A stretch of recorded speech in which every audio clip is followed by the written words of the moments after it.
It's good to be here with you. I haven't been up here in a good long while, and it's nice to see each and every one of you. And I want to extend a special welcome to the visitors. Thank you, Jenkins family, for sharing your gifts with us of music. We appreciate that a lot. I want to give a special shout out this morning to our AV team. They saved me. They have saved me this morning, seriously. I have a file that was way too big to download for my talk this morning.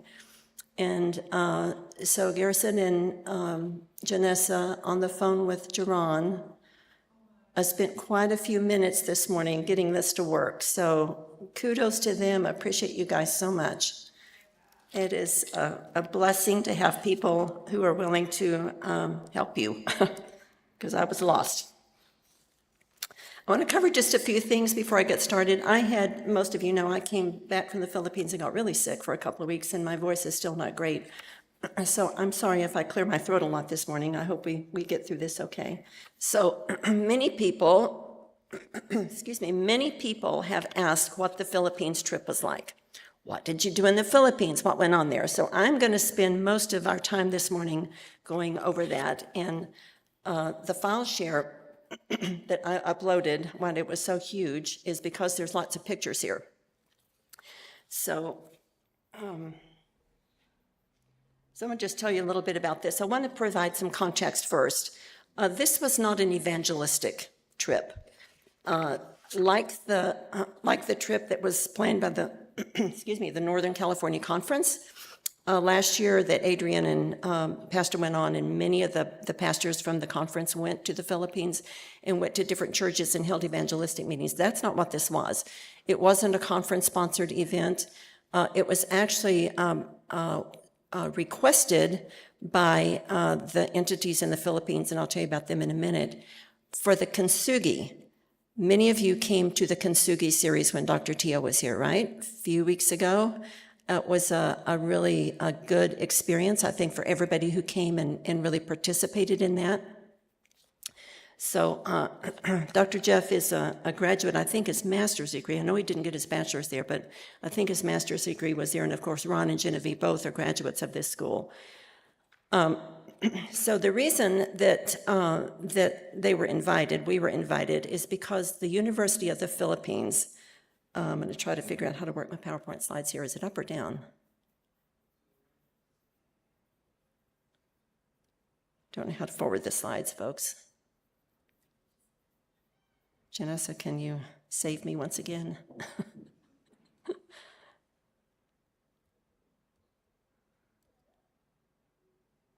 Anyway, it's the University of the Philippines have had some fairly significant problems of late. Oh, it's there. Gotcha. So it's not this. So it's this, right? Okay. Thank you. Not used to using this computer. Anyway, they have had significant problems among their student body with mental health issues. You know, COVID all over the world left a trail in its wake, if you will, of problems everywhere and all over the world, actually.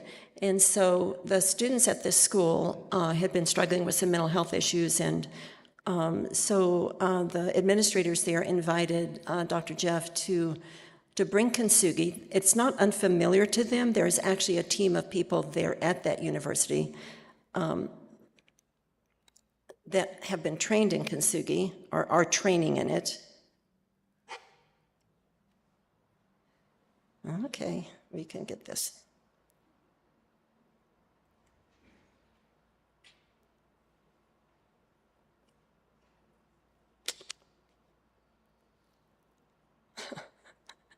This shouldn't be this hard, right?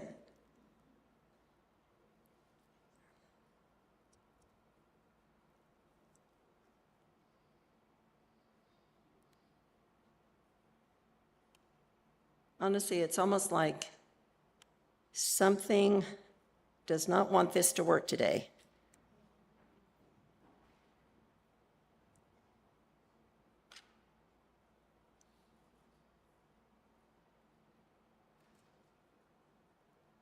This is not going.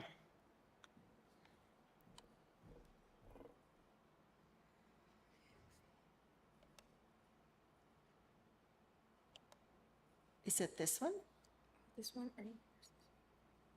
So it's these two here. Okay, that will work better. Thank you. Okay.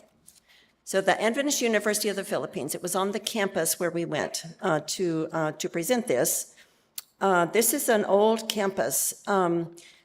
That school has been there about 125 years, not in the location that it is, but it has been a university or a school in the Philippines for about 125 years. They have a medical school there, a school of dentistry, many other programs.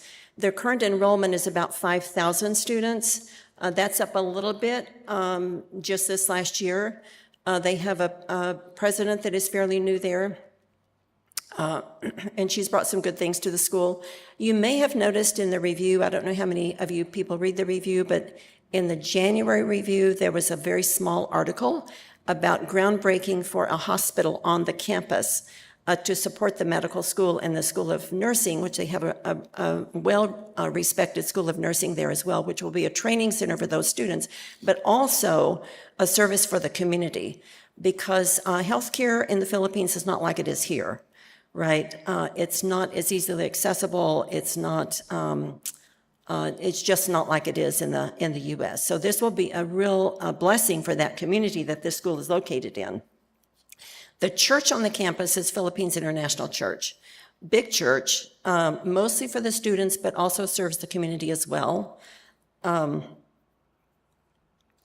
So just to give you a little overview of what it was like. So we had nightly meetings, pretty much like the ones that were here, except the presentations were done by each of the team who went. Starting Friday night, the first Friday night, so we traveled, I'll show you a slide in a moment.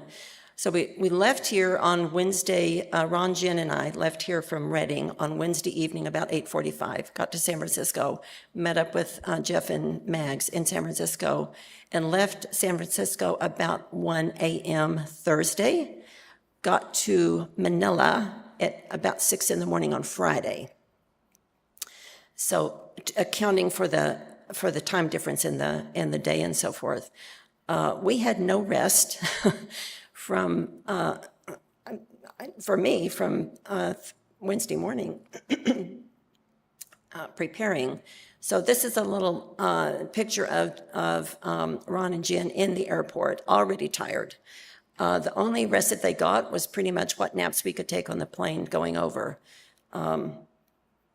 But the overall group was myself, Ron and Jen, Jeff and Mags, Erwin Pajaras, who was here to preach a few months ago. I don't know if you remember him or not. I understand his wife did the children's story.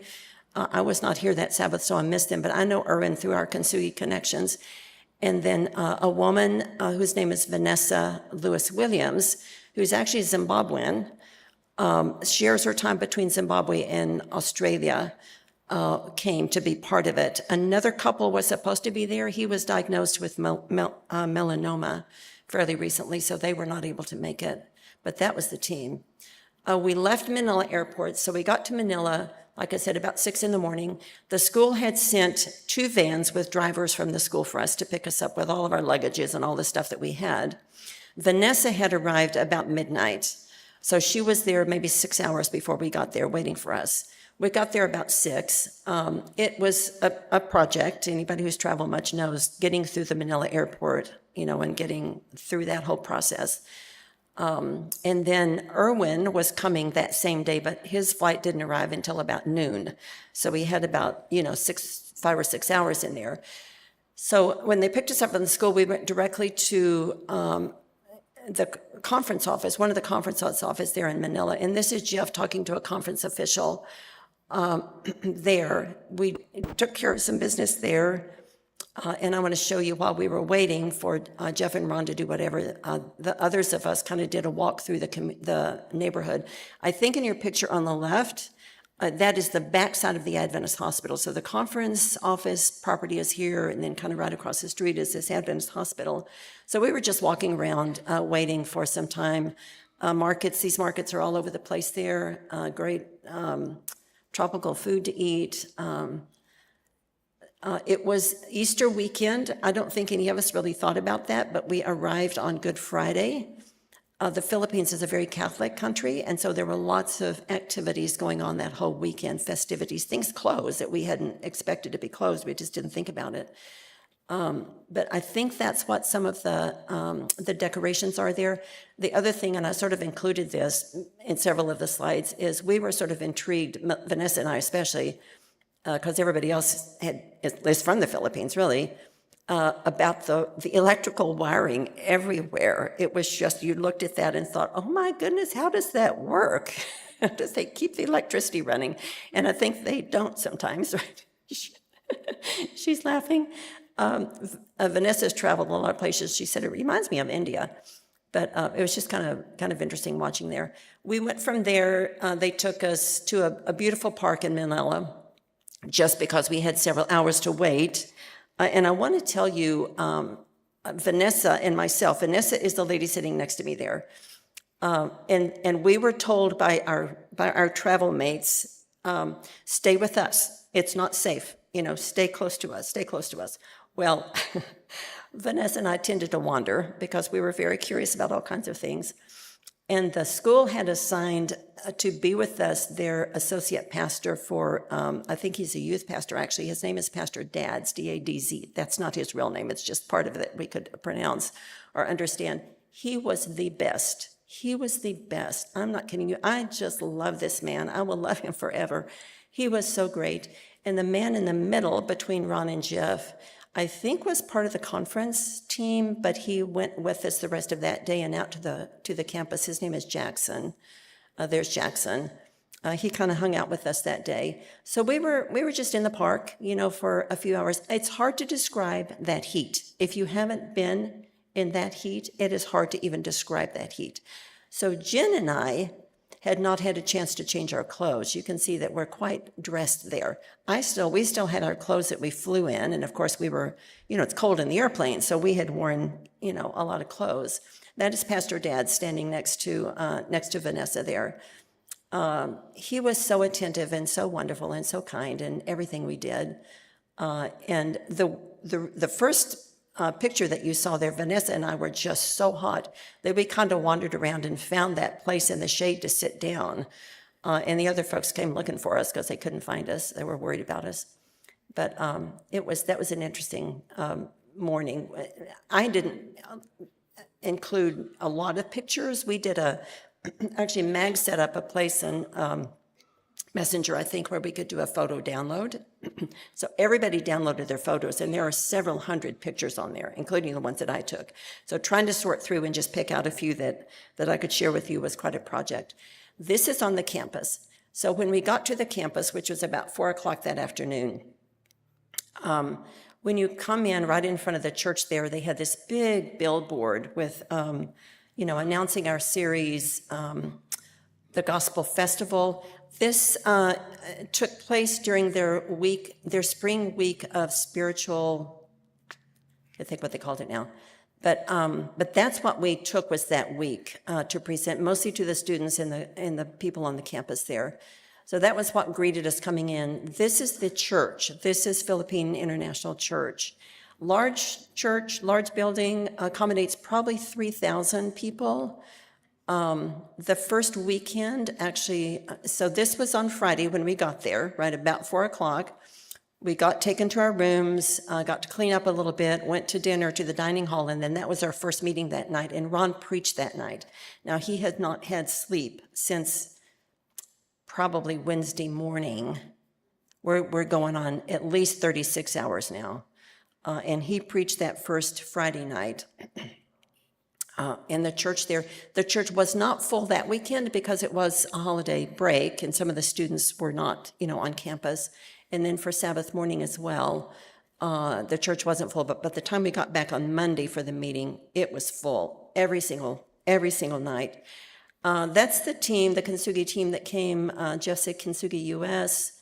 I think who's not there is Erwin. I'm not sure why he's not in that picture. But behind are all the students that were working in the church to set everything up. And I want to tell you, there were so many details that went into this whole week. I mean, so many details. I, in the moment was aware of it, but even after the fact, looking back and seeing everything that had to be done to line up, and I mean, it went smoothly for the whole week. These young people were in the church. They're the ones who were actually facilitating the meetings in the church. So they were literally telling us where we should be, what we should be doing, what the order of service was. A lot of them were involved in the music and the AV setup and all of that. So I just got a picture of the helpers there with them. Sabbath morning, on the left there is Pastor Lonnie Esteves, the lead pastor at the Philippine International Church, PIC they call it. And then he did a welcome service for us, which was lovely. He had us each come up to the platform, and they gave us, I meant to bring my ribbon. They gave us these beautiful ribbons with medallions on them for the school, and presented us to the campus community. It was a very welcoming event. We appreciated that a lot. Erwin is in the picture there. Every evening before the actual presentation started, Jeff did what he called a podcast. So he had a student volunteer who told their story. And it was quite brave of them to do this because they're speaking in front of, at least 3,000 people, many of them their classmates. And they were wonderful. They were very transparent, open about their brokenness. These stories, oh my goodness, that's what I brought home with me and not just theirs, but everything we heard there. So they would tell their story, and Jeff would, process with them in a podcast format. And then immediately following them, the person who was presenting that night had time to do their presentation, and we presented on different topics. So Ron preached Friday night, Sabbath. Then we had Sunday off, right? No meeting on Sunday. And then Monday was Erwin, Tuesday was me, Wednesday was Jeff again, because the couple that didn't make it was supposed to talk that time. Vanessa took Thursday, Ron again Friday, and Jeff again the following Sabbath. So this is the very first night, the two song choristers, and we were doing our theme song, right? Growing in Jesus, the one we did here. It took a few times before we got that nailed down over there. For one thing, the music was a little bit different than we had here. It was just a little bit different arrangement of the music, and so it took a while. But I think we've decided that God has blessed the Filipino community with some gene where they all can sing beautifully. They don't just sing, they sing beautifully. The music was amazing. I'm not exaggerating. It was amazing every single night. The people who presented the special music was just, and on Sabbaths and, the Sabbath school and church and all that, it was just beautiful music. The meetings that we had during the day were just wonderful. Jeff, just on his first Sabbath, just preaching there, you can see how nicely they had everything set up. They just had all the podium was structured just right, whatever. Anybody who's been to the Philippines know that they feed you a lot. We eat a lot in the Philippines. And the dining hall, this was in the dining hall. The dining hall for the students was actually under construction. They were renovating it. So the students didn't have a place to sit. They came through line and got takeout boxes and took their food someplace to eat elsewhere. But they had set up a special place for us. In every meal, breakfast, lunch, and dinner, this is just a little bit of what they had on the table. But there would be like 6 or 7 or 8 dishes, family style, every meal for us to share. And it was just, it was one of the things that the school paid for. So they paid for our, place for us to stay. They provided a place for us to stay and meals while we were there, and a little bit transportation. Everything else about this trip was self-funded. So we each paid our own way and paid for, whatever we needed while we were there. On Sabbath afternoon, because we didn't have a meeting on Sunday, we drove from the campus to Lukban, which is Genevieve's hometown. This is just some pictures. I tried to upload a video so you could get a flavor of what the traffic was like. Now, it was horrific that weekend because it was a holiday weekend and there was more going on. But as Jeff says, if you see a traffic signal, or if you see something like that, those are just suggestions in the Philippines. So you don't really, and it was quite something, if you're not used to that kind of traffic. It was kind of fascinating to me I was amazed there weren't more collisions or something. I didn't see anything like that. But this is on the way up to Luke Bond, and it was a bit of a drive through the mountains. Genevieve's hometown is, I don't know how far, it was dark by the time we got up there. This is Jen's home. So this is the street that she grew up on and where her parents and some of her family still live. Picture on the left is a street side of their little neighborhood there. The one on the right is taken from their third floor balcony looking down on the street. Now, there was a lot of activity going on in this little town, not really that small of a town, I don't know how big it was, but because of the holiday weekend. And just people out everywhere, they have certain traditions and customs that they follow. One of them is when you walk down the street, I guess on Sunday, this is Sunday, that they throw water on you. So I told Jen, I said, I think maybe one of the favorite parts of this whole experience for me was getting to see her home and where she grew up, and her family is still there. Her mom is back there. We've got some pictures of her in a minute, and her brothers live in that neighborhood. And she said, yes, everybody in the neighborhood, we grew there. It's a very close community. So it was good to see that. In that town, there was this ancient church from the 1500s. You can see on the sign there that it's been rebuilt a couple of times because of sort of fires and things that happened to it. But it is that same building has been there since the mid 1700s. And we actually wandered in there Saturday night because they were having a mass there. Some kind of an Easter thing, I don't know what, but it was just, the acoustics in there were just amazing. And the place was packed. We stood along the wall there. There's a convent there and some other things, but it was very, very interesting to see that. And there's a city square not far from that. This is where Vanessa and I and some of the other teams stayed when we were there in Luke Bond. So it's a kind of resort area called Baddis Araman, I think. I think Baddis means river, water, something but to do with water, I'm not sure. But it was a beautiful place. Just, I think there were 3 or 4 big swimming pools there and lots of walkways, and it was just lush and beautiful. Very different from everything outside of there, right? And again, Vanessa and I were told, don't go by yourself. There was along the main road, kind of before you turn into this place, there were street vendors there, and we wanted to go out and shop and poke around and look at stuff, and they kept saying, no, don't go by yourself, don't go by yourself. So Monday morning, Sunday, this is actually Sunday. So Genevieve's brothers and her family who were there took us out, I don't know how far it was, but it was a drive out of the city to this coconut plantation. And we drove and drove and drove, and then once the road had washed out into a big gully, so we stopped and walked the rest of the way and had to climb over a fence to get in there. And they schlepped all that food in there. It was quite amazing. But it was just a building there. When we got there, it was just this building and one man who was there. And so that was Sunday morning. There were dogs all around the property there, stray dogs, or I don't know that they were strays. They kind of stayed there, I think.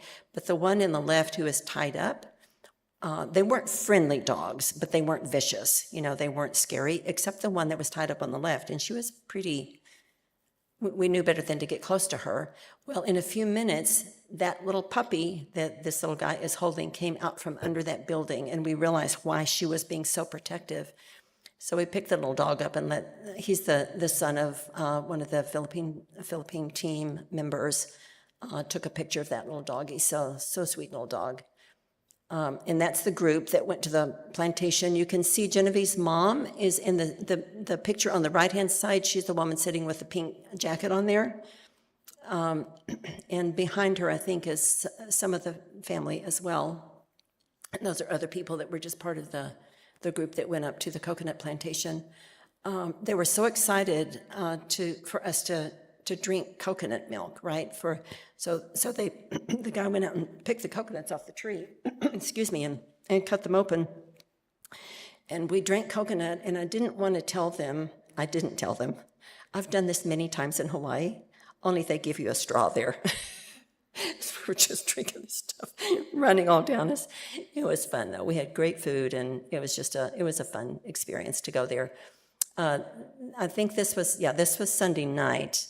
We ate in the restaurant there in Lubbock called Buddy's, which is a favorite place, I guess, and just show you a picture of, there were probably 5 tables of us, they serve everything family style, so lots of different food to eat there. It was great. Yeah, so Monday morning, Vanessa and I, Jeff was going to pick us up at 10 from our hotel there, and we were going to head back to the campus because we had to be there for our meeting that night. And Vanessa and I said, I think we need to take one of those tuk-tuks. They call them tuk-tuks or tricycles, right? One of those motorized tricycles, which are everywhere and in and out of traffic and whatever, into town so we can shop a little bit. So we did. We found one out close to where the entrance to the hotel. And this guy went with us. He's a great driver, took us in back into Lubbock. We went shopping in a couple of places there. And for that, he stayed with us the whole time and took us back to the hotel. And for that, I think it was like 150 pesos, which is like about $2.70 or something like that, US. But that was an experience. And when Jeff found out, he had come to the hotel looking for us, and we weren't there yet. We got back pretty soon. But he was like, no, you shouldn't be doing that. But then they sort of let go and said, I think Addie and Vanessa are going to be okay by themselves. We'll let them wander a little bit. But Pastor Dads went everywhere with us. That's one of the shops we went in and bought some little things there. They were making decorations for the next big festival that was coming up. Beautiful stuff. I couldn't figure out what this was until I saw it, until Jen showed me a picture of it last Sabbath of what all the decorations look like. It was quite something. So we came back Monday, took some doing to get back to the campus because of the traffic. And then this is Tuesday morning. Every minute that we were there was packed with stuff to do. This is the guidance and counseling department. And the ladies lined up there are the employees in that program there in that department, Vanessa in the middle. And we had a whole morning of presenting the Kintsugi model to them and doing a lot of things that the staff had brought potluck in, so they fed us, of course. Wonderful food. And then in the afternoon, we had to hear the Kintsugi team, U.S. team, heard the presentations of these folks here, the 4 standing in front, for their certification, for their Kintsugi certification, for whatever level they had completed with their education and their training, and they had to present their cases to us for us to critique and give them feedback and decide whether to certify them or not. So we got 3 of them done that afternoon. We didn't get the 4th one done. We just didn't have time. It was probably an hour and a half each for those. So that was our Monday. That was Monday. And then we had meeting Monday night. This is Mel Barakobe. She was instrumental, I think, in helping to organize so much of this. She was another one that was just everywhere doing everything. And you hardly noticed her there because she was so effective and so efficient in what she did. She's actually emceeing the Wednesday Kintsugi Summit. But she was also one of the people who was presenting her case. We didn't get her done on Monday, was that Monday or Tuesday? I guess that was Tuesday because we drove back on Monday morning. But this is a Kintsugi Summit. This was all day Wednesday. And it included the Department of Theology, Guidance and Counseling Department, and all the area pastors were invited to come to this. So basically what Jeff did in one day was what he did in a week here. A very intensive instruction and experiential activities that everybody participated in. And this is, just some pictures of the audience there. These 2 young men spoke about their experience in their breakout sessions. So Peter, on the left there, is a young man from Kenya that I had met, and he was at my table that I helped facilitate, and he was talking about his experience there, and the other young man was too. They actually did the vessel repair like we did here. And it was a very moving experience for these students. I mean, I was at a table with seven, 6 men and a young woman was at the table that I helped facilitate. And hearing their stories and their brokenness and their healing journey was just really, really moving. This was the end of it, sort of Q&A at the end, and Ron and Jen at that event as well. This is the whole group that was there. Got one big picture of them. It was an amazing day. The next morning, we got up and went up to a place called Tagatai, and this is Lake Taal, which is, as you can see, a crater lake, a volcanic crater. Beautiful place. And we had met some of the officials from the conference office or the mission office or something in that general area, and they took us to lunch at a beautiful restaurant. We were actually in the restaurant looking out over the lake in that picture. We went back to their facility, which is the Kavit Mission. I think it's a Kavit Mission station. And they had just built this building. The property, if I understood them correctly, the property was donated by the Catholic Church. They had had a church there for a long time, and it's still there. It's a round building, and it's behind this newer building, but they just built this newer building. And Adventist World Radio is located here. So in this building is a production studio, and they were very proud of it, and it was beautiful, beautiful production studio. That's where they produce their programs for AWR and other things that they put out on the air there. Following that, same time, we went to the Southern Asia Pacific Union office, which was a drive of maybe 40 minutes from wherever we were. And this is the inside of that building. I just thought the stained glass windows were quite beautiful. By the way, Ron Yabat knows everybody, everywhere. I'm convinced. This guy's connected with people in every one of these places we went. He knew people. He had associations with them. He'd worked with them. So we had the reason we got to go to a lot of these places is because he said, oh, let's go see so-and-so and so-and-so. So we spent, this is the reception area there in the union office. Again, beautiful facilities, just beautiful grounds. You know, it's just huge property. In fact, the workers live on the campus there in what they called sort of American-style houses. Most of the workers in the union office live there. The woman at the end of the table is the wife of, her name is Eileen Kaponpon Gabin. And she's the wife of one of the union officials. You can see the guy sitting down below there. She had put out the goodies in the spread of the coconut pies are not anything like you've had here. And of course, fruit and other kinds of treats and whatever. So after we had eaten a huge lunch, we got to eat more when we went to her place. She's lovely. She's written books, devotional books for women. And she was just delightful, and that was a wonderful afternoon. And then we went to yet another place. See if I can remember what this one is. Yeah, the Luzon, Philippine headquarters. Not exactly, again, I'm not exactly sure where these were because I wasn't driving and I was just sort of along. But I thought you'd like to see some of the church buildings there. This is one of the churches in Manila, I think, Pasay City, one of the Adventist churches that we were by. Friday morning, the executive team at the university invited us to do a devotional for them. And so the woman on Jeff's, on the right in the picture, Jeff's left, is Dr. Rosario. She's the president of the university there. First woman president ever, as you can imagine. Quite a change for there. And we just had a wonderful morning with them. We'd met most of these people before, but had a worship service with them and got to meet them a little more. For some reason, Dr. Rosario and I connected. She found me 2 or 3 different places on the campus during the time that I was there, and we had a good connection. It was lovely to meet her. The last Friday night, when Ron preached, he gave a call, and many, many, many people came forward. I don't know how many. I know we had to move them forward up onto the platform and whatever. But then Sabbath afternoon was baptism.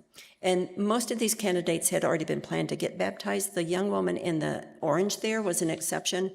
She was actually a massage therapist that Mags had met somewhere, I don't know. And she decided after the week to be baptized. So she joined in the baptism there. And it was a lovely afternoon in their pool, obviously. I think there were 28 total people baptized at the end of the series.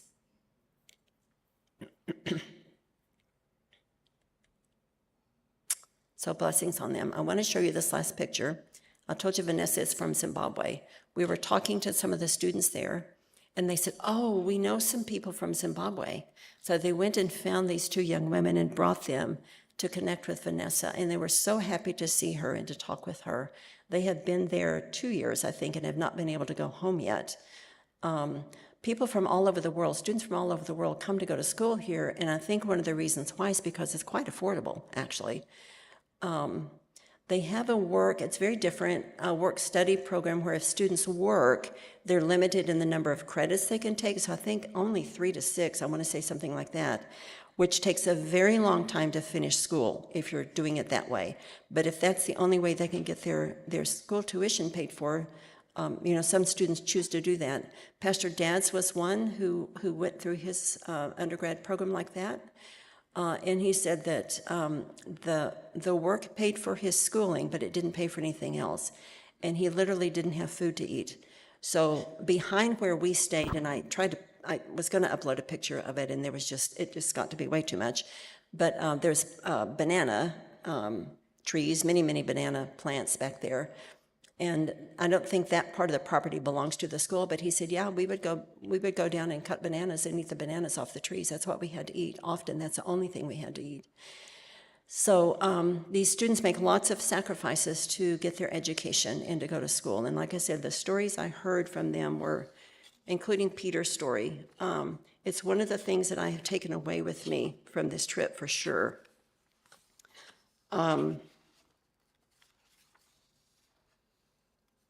It's just the commitments of the students.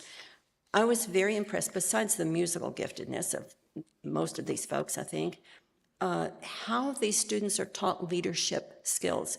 I don't know exactly how that happens, but every single one of them that we saw participating in anything had confidence on stage, had articulate,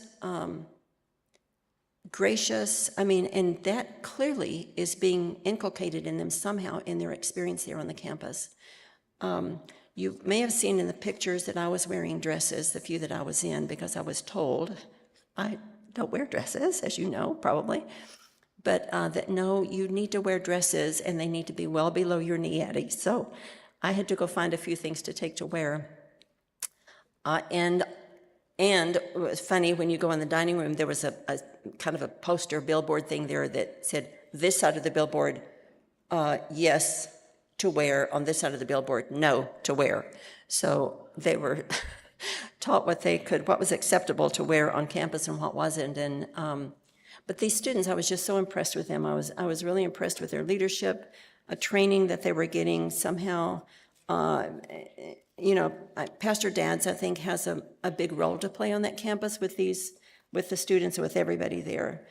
So many stories we heard were very similar, kids being left by their parents for good reason. The parents would go to a different country to work so that they could support their families and send money back and whatever, but they would leave the kids with other family members or sometimes with close friends or whatever when they were young. And it was pretty traumatizing for these kids, very traumatizing. So a lot of them had stories about that. Peter is one who, he's Maasai, of the Maasai tribe in Kenya, lived in the village, very, cattle herding, that kind of thing, just, like you hear about. And his dad died when he was a child. I don't know how old he was, but he was one of 17 siblings. 3 wives. Dad was married to 3 different women, 17 siblings. To find school, his mother was determined that her children were going to be educated, and so he ended up going to different places, wherever he could go to school. He ended up at an Adventist mission school toward the end of his high school, and that's where he gave his heart to the Lord. He became an Adventist and became a Christian through that experience. When he came back, after that, he wanted to continue his studies and to study more about the Bible and that kind of thing. And his family said, no, you're Messiah. You need to come back to the village, get married, and rejoin the village. That's what's expected of you. Well, he left. He left, and he went into Nairobi and literally lived on the street for a while until he could find somebody in an Adventist church there to connect with, who got him connected with a thing called 1,000 Mission something or other. It's something that's going on in Africa. And from there, he figured out how to get to the Philippines to go to school. But the sacrifices that they make is quite something. And the losses, just the stories of the losses that we heard. So many of the students would come to us after the meetings and say, hey, do you have a few minutes? Can we talk to you? And they tell us their stories. So we got to hear a lot of things about the students there. And it just struck me how many losses and the determination that they have. And change, instability, insecurity, not knowing what's coming next, not knowing, is there a future for me, right? And I was thinking about all of this, and it made me think about my church and my church family and our own personal experiences too. But it made me think about the transition that we're facing here, right? This is a big transition that is coming our way. And in our denomination, we have come as congregations, not just this one, but basically all of them everywhere, in North America at least, that I know of, and many other places in the world, to depend on a pastor. Despite the fact that we have had years and years, more than a century, of counsel from our leaders that we are not to be dependent on what's called settled pastors. It is not in God's plan, was never in God's plan to do that. But here we are. We have come to depend on that. And besides that, it just, in thinking about all this, it has just struck me that I can speak for myself, and I think I can speak for some of you that I know a little better, that we've just come to love the Abbots, right? We've come to love them and to enjoy their presence. They've been a very steadying presence in this church. They've modeled grace, they've modeled forgiveness in very difficult situations, if you think back over the years. They've been very forgiving. They've never abandoned their principle or their willingness to guide us and to continue to shepherd us, though. To me, they've instilled a sense of possibility. We've begun to see what can we can be this as a church. We can do this as a church community, right? There are possibilities for us. And that has been a real gift for me. I don't know how much actual mediating Ron has done in this church, but I know a lot. I know that he has ruffled he's smoothed a lot of ruffled feathers. He's overlooked a lot of things in the process. He's mediated contentions within the church. So I guess I'm thinking, what comes next, right? How do we navigate this transition? What are we going to do? Are we going to return to our previous dysfunctions? How are we going to do this? And, in looking at scripture in some of my studies this week, get my Bible out here, chapters probably maybe 13 through most of 17 in the book of John tells us everything we need to know about this, right? Everything we need to know about what we do next. How do we go through this? We don't have time this morning to do anything more than just a very, very superficial overview. But even so, there is something here for us to take away. In these passages, in these chapters, Jesus is spending his last few hours with the disciples before he's taken away to be crucified. This is his teaching to them. He has told them many times before what lies ahead. They couldn't hear it then, and they still can't hear it just hours before he's taken from them. They still can't hear it. He's leaving them. He's leaving this earth. He won't be available anymore to hear their complaints or to mediate their quarrels or to guide and counsel and teach them. He's going away. And it's not going to be a pleasant leaving at all. But even in the beginning of this counsel in chapter 14, right in the beginning, he does his best to soften the blow a little bit, right? When he tells him, don't be troubled. I am going away to prepare something much better for you, right? It's the best possible reason why he should be leaving them. He's going to prepare a place for them, mansions even, right? And when that's done, he's going to come back and get them. You know, I've thought many times what that must have sounded like to these men. These were simple men, mostly fishermen. Most of them were fishermen or common laborers of some kind before they became disciples of Jesus. What did it sound like to them to say, hey, I'm going away to prepare mansions for you, and then I'm going to come back and get you? I've just thought about that this week as I've been looking this over. But even so, they continue to struggle to grasp the meaning of what he's trying to say to them. And he says something to them that should ricochet down to our own very ears and minds and hearts. He's saying very simply and plainly, I will not leave you as orphans. I will come to you. And then he goes on to tell them what that's going to look like. Right? Jesus is sending the helper. He's sending the Holy Spirit. And it's through that helper that he will abide with them. He will abide with them. He will continue to teach them because the helper will only speak what Jesus tells him to speak. This helper is going to bring a peace that they could not enjoy in any other way. Not even if Jesus had stayed with them. Will they have the kind of peace that the Holy Spirit will bring? It's to their advantage that he goes away. Otherwise, the helper couldn't come. So it's because he's going away. And even better, this helper will guide them into all truth because he will only speak what Jesus tells him. So see, Jesus will not leave us as orphans either. If you read all of these chapters, and I hope you do, I strongly encourage you to spend some time over the next few days really looking over these chapters and see what the Holy Spirit wants you to know, and especially at this time of transition in our church. How we as a church can function. How can we continue to heal our brokenness so that we can demonstrate to the world that we are disciples of Jesus? See, all of that and more is in these chapters, so I encourage you to spend some time reading through this and let God speak to you.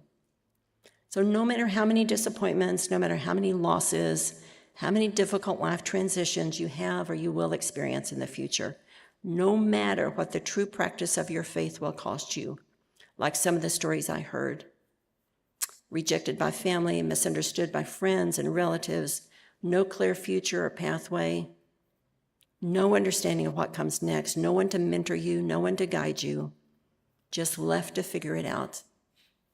Whatever your losses may be, Jesus uttered the promise that will cover it all, right? I will not leave you as orphans. I will come to you. So no matter what, we're never alone, as long as we believe and take Jesus at his word. So it's my prayer that we will continue to grow in Jesus. It's my prayer that we'll not get distracted in our pursuit of knowing what his will for us is. And so I encourage all of us, let's just keep growing in Jesus. Father God, we pray that you will help us keep growing in you. Father, even when the rain falls, even when we run ahead, we miss the turn, we're not paying attention to what you want for us, Father, we pray that we will remember that you have not left us as orphans, that you have come to us and you will stay with us and you will abide with us. Lord, I pray that we will turn our lives, our hearts, our wills over to you, to go where you want us to go, to do what you want us to do, Father. Father, I pray that you'll go with us now, that you'll keep us in your love and your care. Protect those who are not here, Father, for whatever reason. We thank you for hearing us. In Jesus' name, amen. To reach a friend with a Christ-centered message of hope and wholeness. This has been Anderson SDA Church in Northern California. Thank you for joining us. We invite you to visit our Facebook page linked in the description or our website at andersonadventist.org. And as always, we look forward to seeing you next time.